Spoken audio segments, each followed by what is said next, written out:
In the history of warfare, experience is often seen as the ultimate advantage. A veteran soldier, battle-hardened and wise, should always have the upper hand against a rookie. But what if I told you there was a battle in World War II where that entire idea was turned on its head?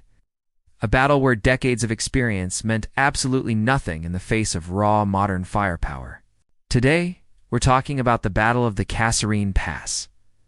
In early 1943, deep in the mountains of Tunisia, a newly arrived and untested American force was about to get its first taste of real combat. These were the men of the U.S. the Second Corps. They were confident, well-equipped, and eager to prove themselves.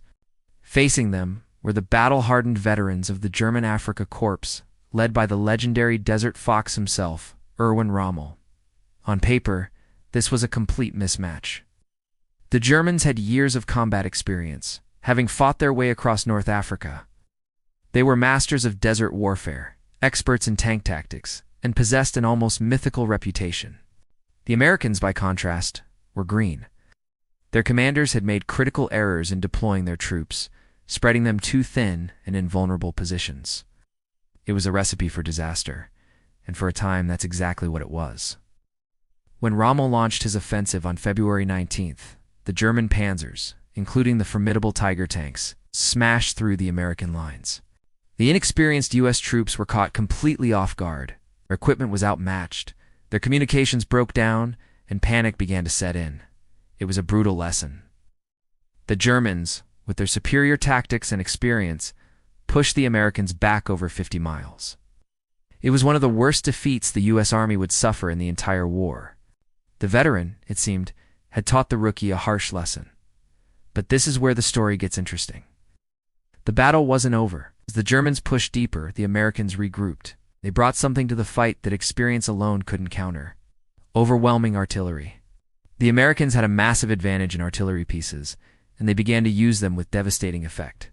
Under the command of Major General Ernest Harmon, who was sent to restore order, the U.S. forces consolidated their positions on the high ground. They established a massive, coordinated curtain of artillery fire. Suddenly, the German tactical playbook became useless. Their brilliant tank maneuvers and flanking attacks were stopped dead in their tracks by a relentless storm of high-explosive shells. The veteran German tankers, who could outfight any opponent in a 1-on-1 duel, were powerless against an enemy they couldn't even see. The sky just rained fire. It didn't matter how skilled you were, or how many battles you had won. An artillery shell doesn't care about your experience. Rommel's forces, battered and running low on supplies, were forced to halt their advance. The very firepower that defined modern warfare had nullified the experience of one of the finest fighting forces of the era. The Germans eventually withdrew, unable to break through the wall of American steel. The Battle of the Kasserine Pass was a painful, bloody education for the U.S. Army, but it was also a turning point.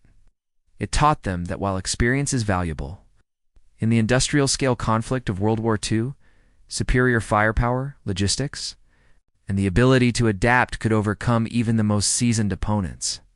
It was a brutal preview of how the rest of the war would be fought and won. Thank you so much for watching. If you found this piece of history as fascinating as I do, make sure to hit that like button and subscribe for more stories from the past.